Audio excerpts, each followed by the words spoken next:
এটা পবিত্র মক্কায় পুরস্কার হিসেবে দেওয়া হয়েছে।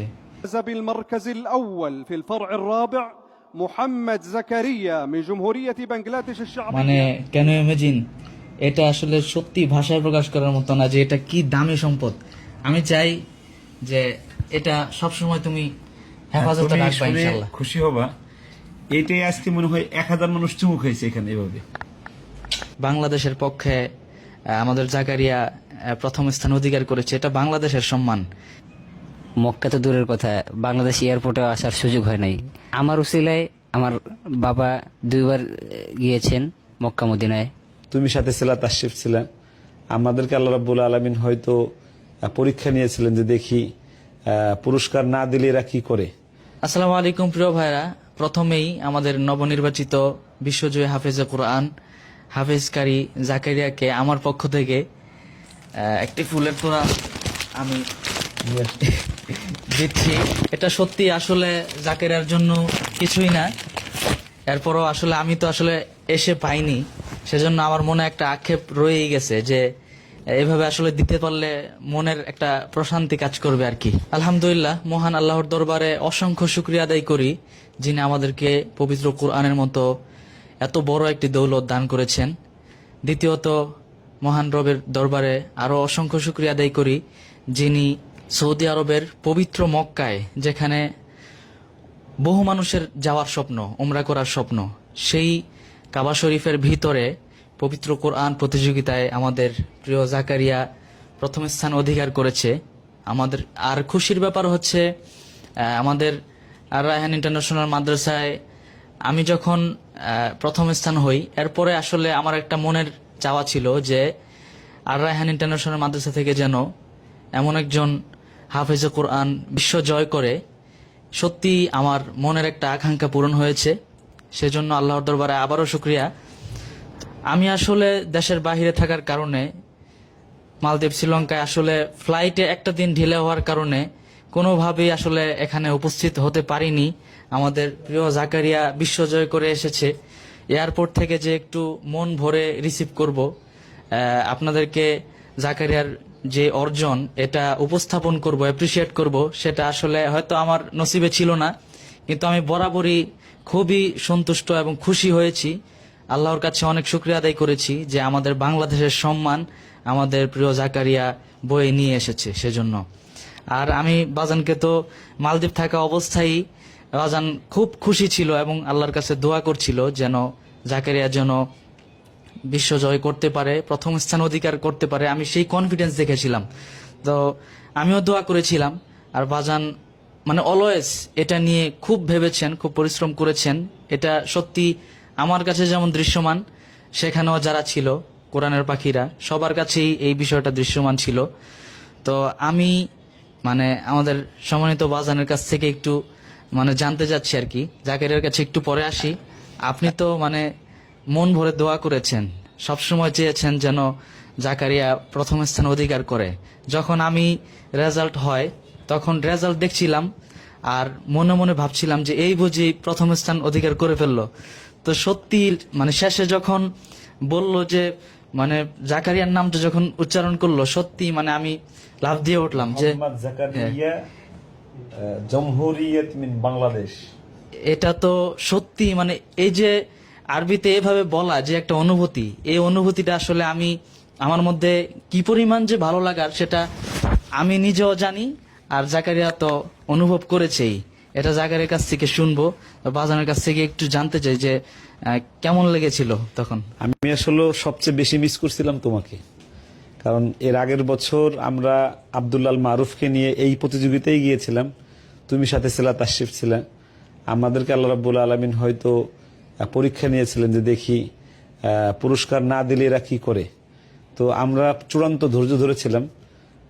এরপরে এবছর গেছি, আমি ইচ্ছা করেই তোমাকে নেই নাই, কারণ তুমি গেলে অনেক ভিডিও এমনি হয়ে যায়, কিছু মানুষ এটাকে একটু অন্যভাবে দেখে। তো এই জন্য এবার আমরা একটু ঢাকা থাকার চেষ্টা করেছি। আল্লাহর শুকরিয়া যে তোমার পরে বিশ্বজয়ের মুকুট আমাদের জাকারিয়া আর রায়হানের পক্ষে নিয়ে আসছে। এটা আসলে তুমি এয়ারপোর্টে যদি আসতে পারতা, তুমি তো আসলে ফ্লাইটের শিডিউলে এসে পড়ে গেলাম। তুমি থাকলে মানে আমরা আমাদের আনন্দটা একদম পুরো মাত্রায় 100-তে 100 হতো। এই একটা জায়গায় গ্যাপ ছিল, তুমি ছিলে না। তা আমরা সবাই এমনি দর্শকরাও মিস করতেছিল তোমাকে। তো আলহামদুলিল্লাহ এখন তোমার সাথে আরেকজন যোদ্ধা হয়েছে আর রায়হান পরিবারে, আলহামদুলিল্লাহ। তবে বাজান আমি মানে ভাবছিলাম যে আমি না থাকি সমস্যা নাই, বাকি বাংলাদেশের প্রত্যেকটা মানুষ জানছে যে বাংলাদেশের পক্ষে আমাদের জাকারিয়া প্রথম স্থান অধিকার করেছে। এটা বাংলাদেশের সম্মান, এটা শুধু আমাদের না, পুরো বাংলাদেশের সম্মান। না, এটা তো মানে 133 দেশ, তোমার জানা মতে আমাদের জানা মতে পৃথিবীতে এত বড় প্রতিযোগিতা আর হয় নাই। এটা তো এই বড় নিঃসন্দেহে। প্রতিযোগিতায় হারামের মধ্যে মক্কাতুল মোকাররমার একদম হারামের মধ্যে প্রতিযোগিতায় 1 নম্বর হওয়াটা, এটা প্রত্যেকটা মুমিন হৃদয়ের শ্রেষ্ঠ চাওয়া। তো সেই শ্রেষ্ঠ চাওয়া আমার তো তোমার নিয়ে বলতাম না, আমরা 2015 সাল থেকে যে তোমার নিয়ে একটু বাইতুল্লাহ প্রতিযোগিতায় যাব, আমি সবসময় বলতাম। আমরা চেষ্টা করছি রায়হানকে নিয়ে, আমি 2015 সাল থেকে নিয়ে 2025 সাল পর্যন্ত একাধারে এই প্রতিযোগিতা আমরা করেছি। 5 থেকে 7 বার 2 নাম্বার বানাইছে রায়হানকে, কোনোদিন এই জায়গায় আমরা চান্স পাই নাই। এটা রায়হানের জীবনের সবচেয়ে বড় দুঃখের জায়গা যে ইসলামিক ফাউন্ডেশন থেকে এই জায়গায় সে নির্বাচিত হয় নাই। কিন্তু আলহামদুলিল্লাহ রায়হানের পরে, রায়হানের দোয়ায়, আমাদের সকলের প্রচেষ্টায় নুরুদ্দিন জাকারিয়া টিকেছে। শুধু টেকে নাই, সে যে একদম সর্বোচ্চ যে সম্মান সেটাই নিয়ে আসছে আলহামদুলিল্লাহ। আলহামদুলিল্লাহ। জাকারিয়ার কাছ থেকে একটু মানে অনুভূতিটা জানতে চাই যে তুমি তো এই পৃথিবীর বুকে সবচেয়ে সম্মানীয় স্থান পবিত্র মক্কা শরীফে, হেরেম শরীফের ভিতরে আসলে মানুষ শুধু কাবা শরীফটা দেখার জন্য চোখের পানি ফেলে দিনরাত কাঁদে যে আমি একটু সৌদি আরবে যাব, মক্কায় যাব, একটু আল্লাহর ঘরটা দেখব। সেই হেরেম শরীফের ভিতরেই প্রথম স্থান অধিকার করাটা, এটা মানে কিভাবে আমি এটা আসলে বলবো, ভাষায় প্রকাশ করা তো সম্ভবই না। তো তোমার কাছ থেকে একটু অনুভূতিটা জানতে চাই যে আসলে কিভাবে ভাষায় প্রকাশ করবা এটা। এখানে হারাম শরীফের ভিতরে প্রত্যেকটা মুমিন মুসলমানেরই চাওয়া পাওয়া থাকে যে একটু বাইতুল্লাহ সচক্ষে দেখবে, একটু নবীজির রোজা শরীফ, রোজা মুবারক একটু দেখে আসবেন। শুধু দেখা যায় অনেকের 80-90 বছরের জীবনেও সুযোগ হয় না। বিশেষ করে আমার বাবার কথাই বলি, আমার বাবা 50 বছরে একবার, মক্কা তো দূরের কথা, বাংলাদেশ এয়ারপোর্টে আসার সুযোগ হয় নাই। তো আমার উসিলায় আমার বাবা 2 বার গিয়েছেন মক্কা মদিনায়, আর আমি এই অল্প বয়সে আমি 2 বার গিয়েছি। তার ভিতরে একবার সৌদি রাষ্ট্রীয় মেহমান হিসেবে এই প্রতিযোগিতার জন্য যাওয়া, তারপরে সেখানে গিয়ে আবার সর্বোচ্চ রেজাল্ট নিয়ে আসা, এটা কোনোভাবেই ভাষায় প্রকাশ করা সম্ভব না। তো এখানে সকলেরই প্রচেষ্টা ছিল। তারপরে বিশেষ করে উস্তাদজির কথা তো এখানে বলে শেষ করা, এখানে চিন্তা করার মতো না। উস্তাদজি যেই কষ্ট করেছেন এটা কারো পক্ষেই সম্ভব না এরকম কষ্ট করা। তো সকলের দোয়া কামনা করি আল্লাহ তাআলা যাতে আমাকে যেই পুরস্কার দান করেছেন, যাতে আল্লাহ আরো বড় পুরস্কার দান করেন ইনশাল্লাহ। আমিও দোয়া করি, আর যারা দেখছে সবাই দোয়া করবে ইনশাল্লাহ। আসলে কি দেখতে পারি ওই প্রাইসটা? যে আমি তো ওরকম ভাবে দেখি না, আসার পরে মানে তুমি যে কি নিয়ে আসলে এটা একটু দেখা উচিত মনে করতেছি আর কি। আমি খুলবো? আপনি খুলবেন ইনশাআল্লাহ, একসাথেই খুলি। মাশাআল্লাহ, এটা তো অনেক ভারী।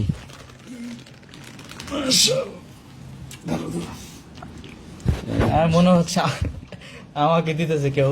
জাকারিয়ার পক্ষ থেকে আর আমার পক্ষ থেকে তোমাকে এটা দেয়া হলো। মানে এটা পবিত্র মক্কায় পুরস্কার হিসাবে দেওয়া হয়েছে। মানে কেন ইমাজিন, এটা আসলে সত্যি ভাষায় প্রকাশ করার মতো না যে এটা কি দামি সম্পদ। আমি চাই যে এটা সবসময় তুমি হেফাজতে তুমি রাখবা শুনে ইনশাআল্লাহ। খুশি হবা। এইটাই আজকে মনে হয় 1000 মানুষ চুমুক হয়েছে এখানে এভাবে। মানে এটা ওই বাইতুল্লাহর গিলাফের মতো তো 1000 মানুষ চুমুক খেয়েছে আজকে। বাজানের প্রচেষ্টা অব্যাহত ছিল সব সময়। তারপরে নুরুদ্দিন জাকারিয়া এবার যে পুরস্কার নিয়ে এসেছে, আশা করি ইনশাল্লাহ সামনে আরো অনেক বড় বড় অর্জন হাফেজ জাকারিয়ার মাধ্যমে আসবে ইনশাল্লাহ। তোমাদের দুইজনের কাছ থেকে দুটি জিনিস চাচ্ছি। তুমি সেনেগালে বিশ্বজয়ের সময় 2024 সালে প্রথম যে প্রশ্নটা পড়েছিলা সেটা একটু পড়ো, আর জাকারিয়া এই বাইতুল্লাহ মানে ফাইনালে দ্বিতীয় যে প্রশ্নটা পড়েছিল, এই দুইজনের দুটো প্রশ্ন একটু আমরা একটু শুনি।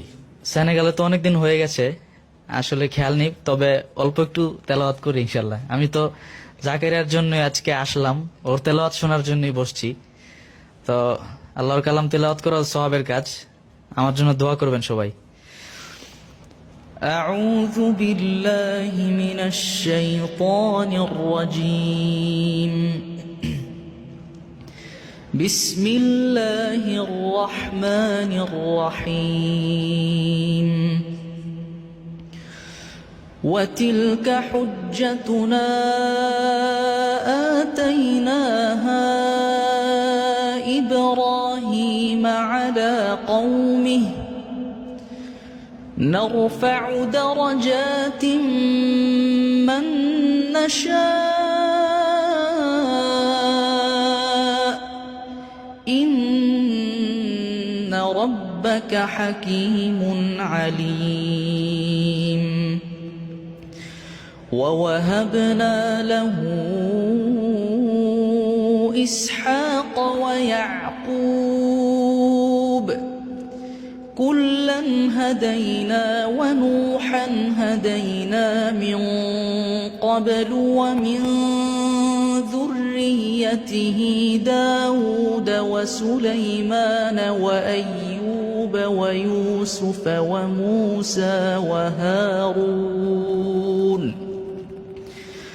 وكذلك نجزي المحسنين صدق الله العظيم. أعوذ بالله من الشيطان الرجيم. بسم الله الرحمن الرحيم.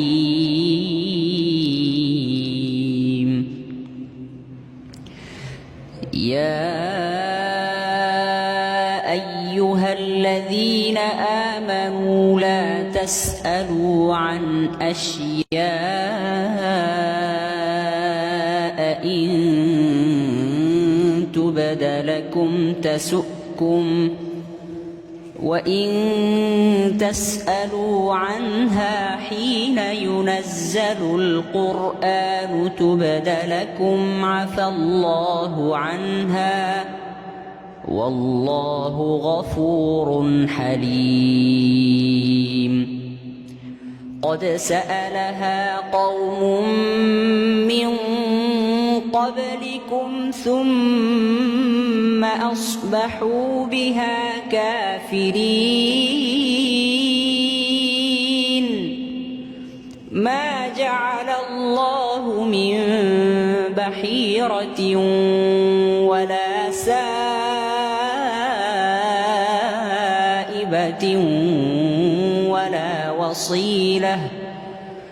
ولا وصيلة